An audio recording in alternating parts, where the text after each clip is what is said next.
Would you breathe with me, please? Taking a deep breath.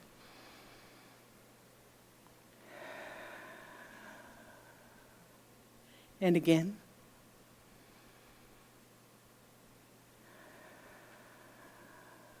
And one more deep, deep breath. And let it go. That's what I'm talking about. So a few weeks ago, if you were here, you know that I did a talk called Shall I Compare Thee? And it was about the habit that many of us have about comparing ourselves with other people and often coming up lacking.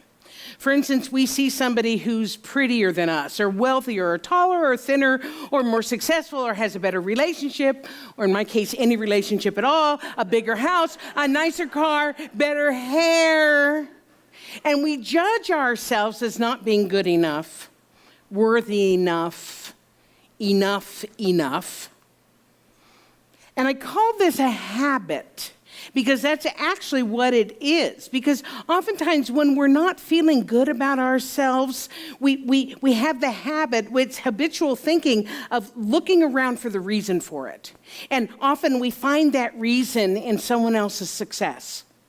Like, oh, if only I had whatever that is.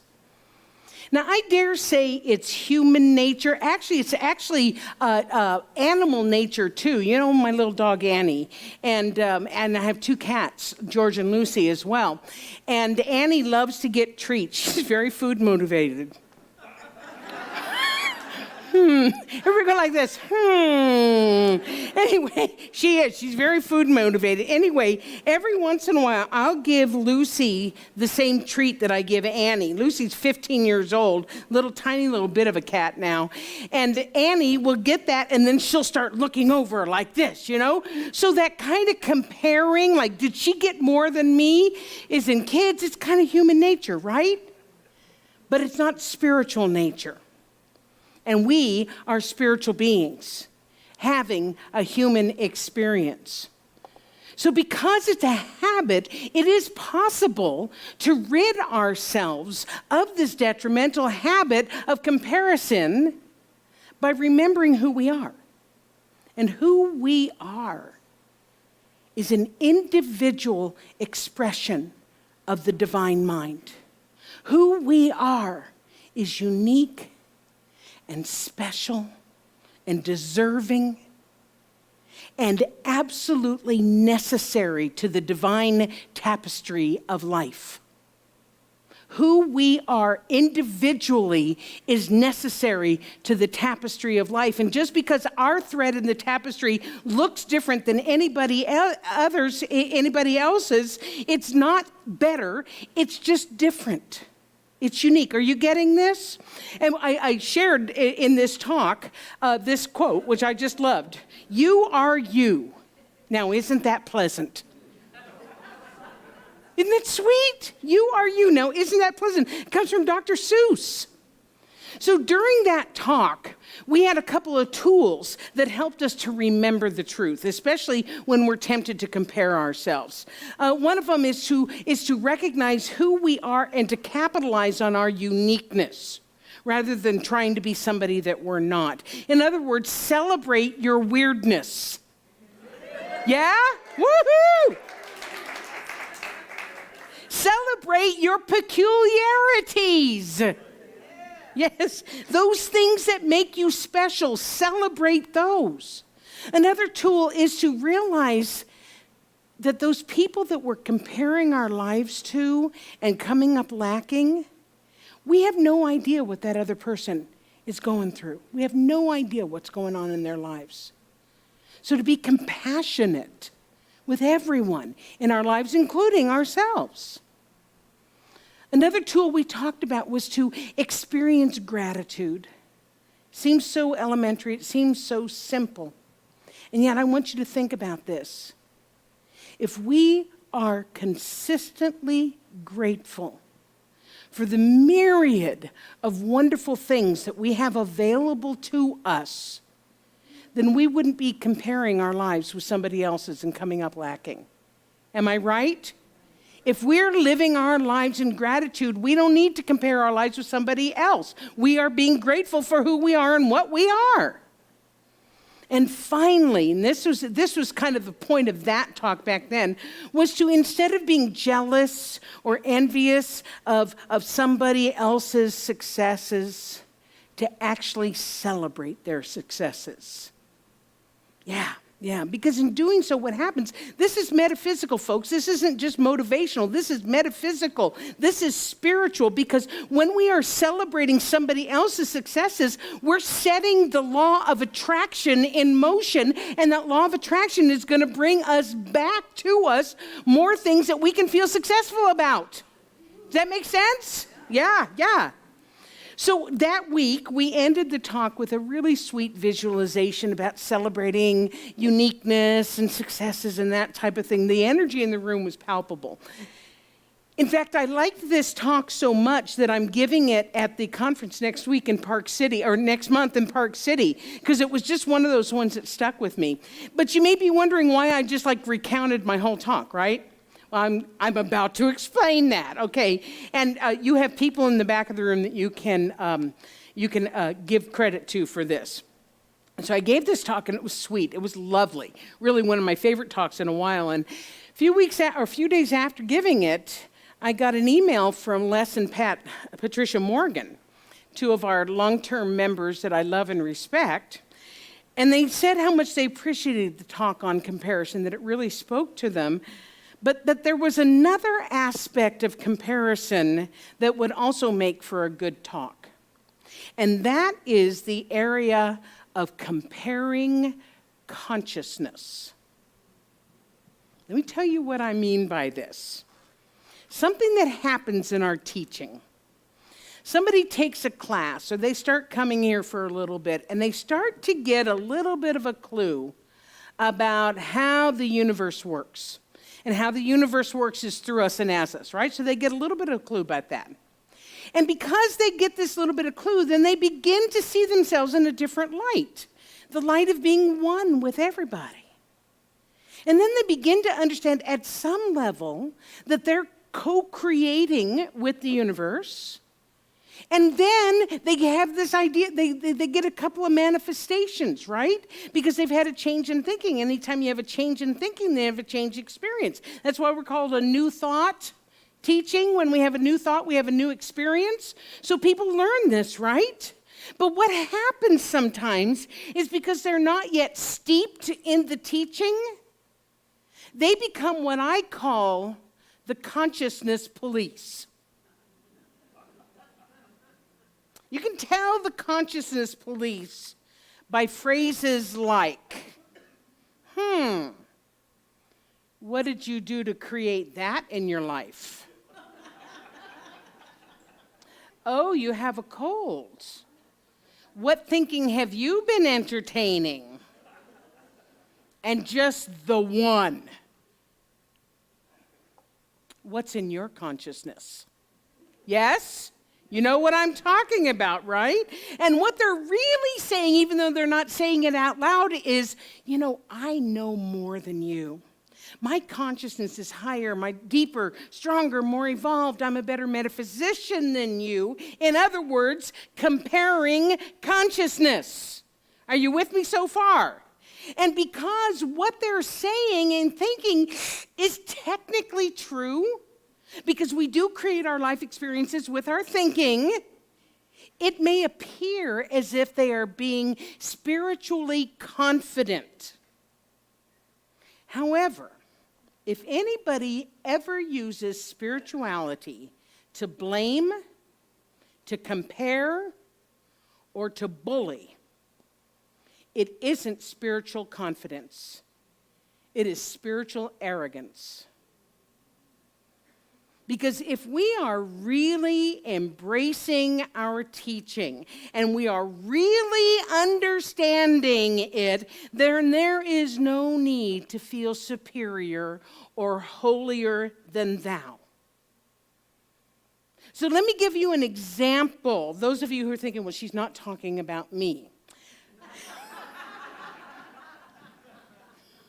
Let me give you an example of whether you are venturing off into the land of arrogance or holier than thou.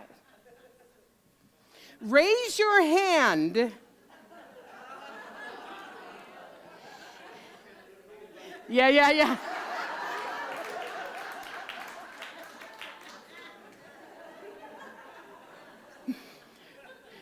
Raise your hand if you have ever bought a self-help or spiritual book, highlighted all the passages that your spouse, friend, parent, child, or coworker needs to read. 3, 4 people.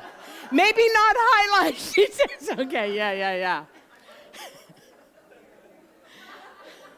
However, when we really get that everyone is on their own spiritual path, their own journey, instead of comparing our consciousness with another's, maybe instead of trying to change someone, we can simply be an example of what's possible.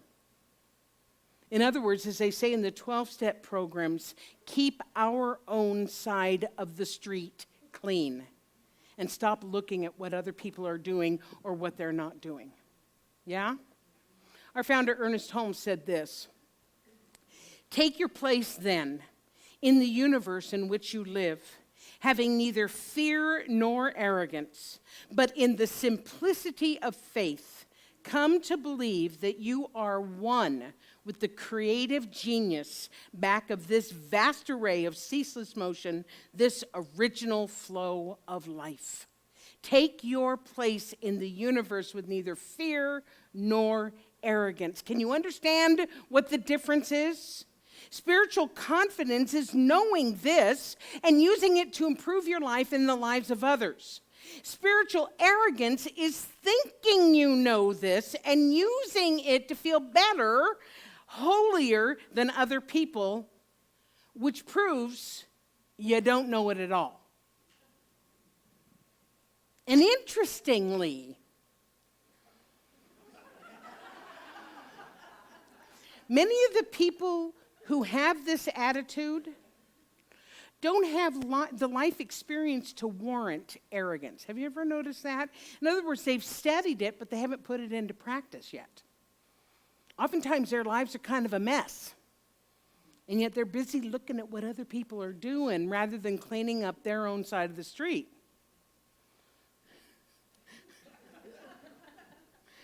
One of the most impactful stories I ever heard about this was from Mary Morrissey, who is the teacher of the Prosperity Plus classes.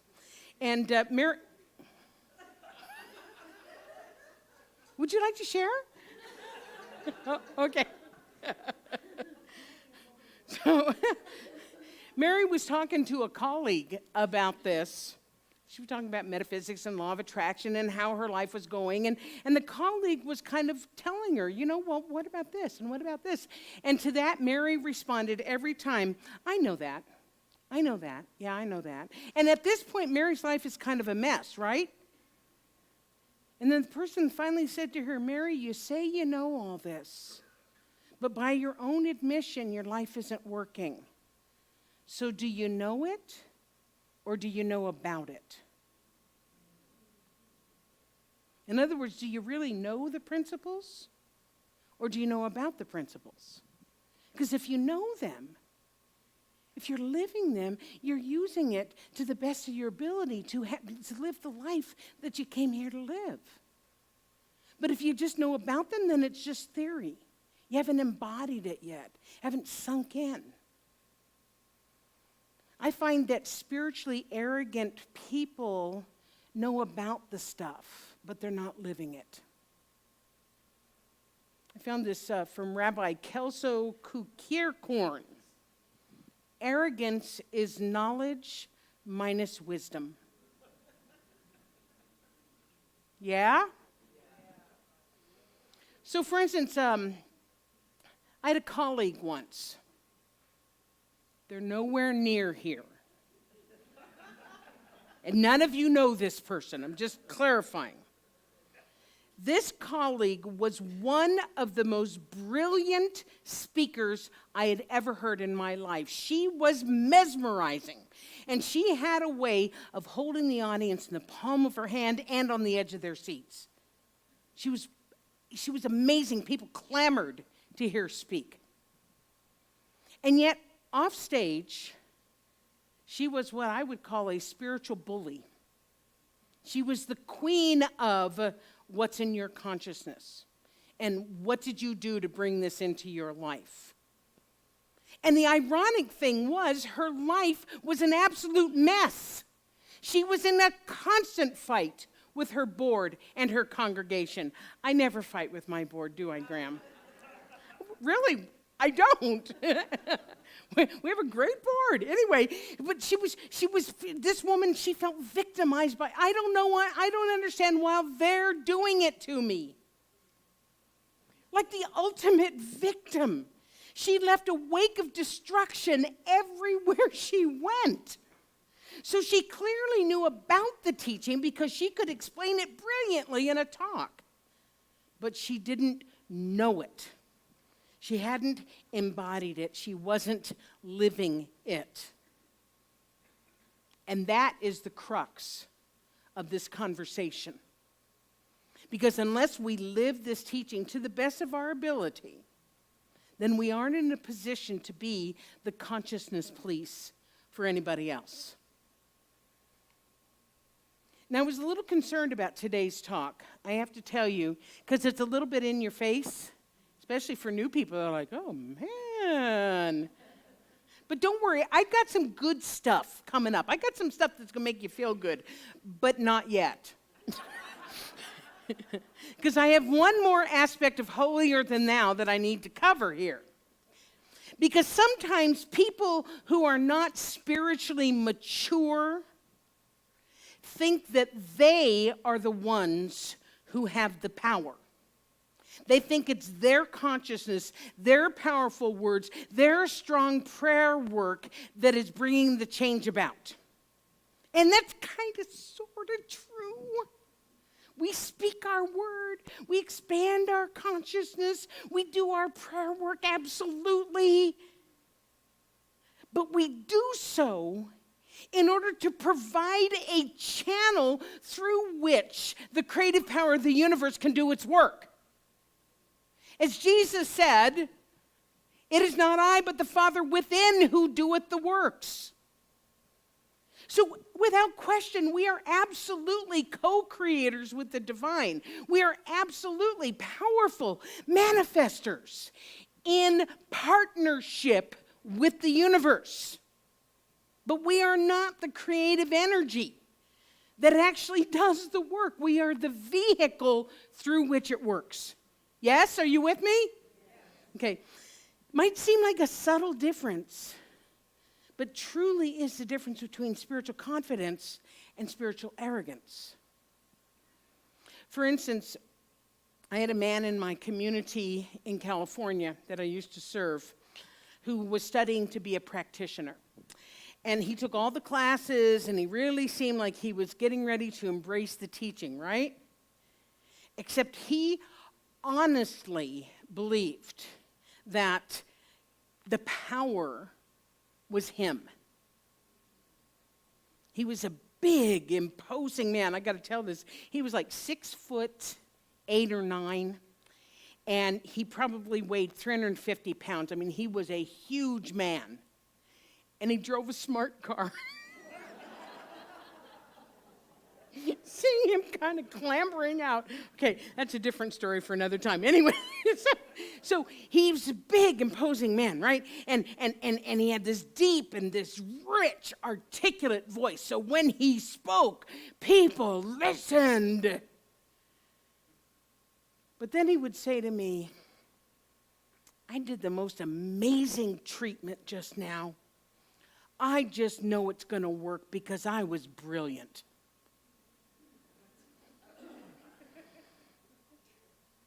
Maybe it's time to go back to foundations. Oh, wait, was that spiritually arrogant? See how easy it is to get into that? Yeah. Well, with this attitude, he went to his practitioner panels, thinking that it was him. And needless to say, he didn't pass. And to this day, does not understand what happened because he was so good. And he spoke such a powerful treatment. Well, he may have been a powerful treater with a loud, booming voice, but it wasn't confidence. It was arrogance. As the Talmud says, how great some people would be if they were not arrogant. Yeah. So now the question becomes, how do we become, or how do we maintain spiritual confidence versus spiritual arrogance? How do we get there, and how do we maintain it? Because you know what? You just saw. I kind of slipped into some arrogance there by implying that this man needed to take foundations again. He did, but,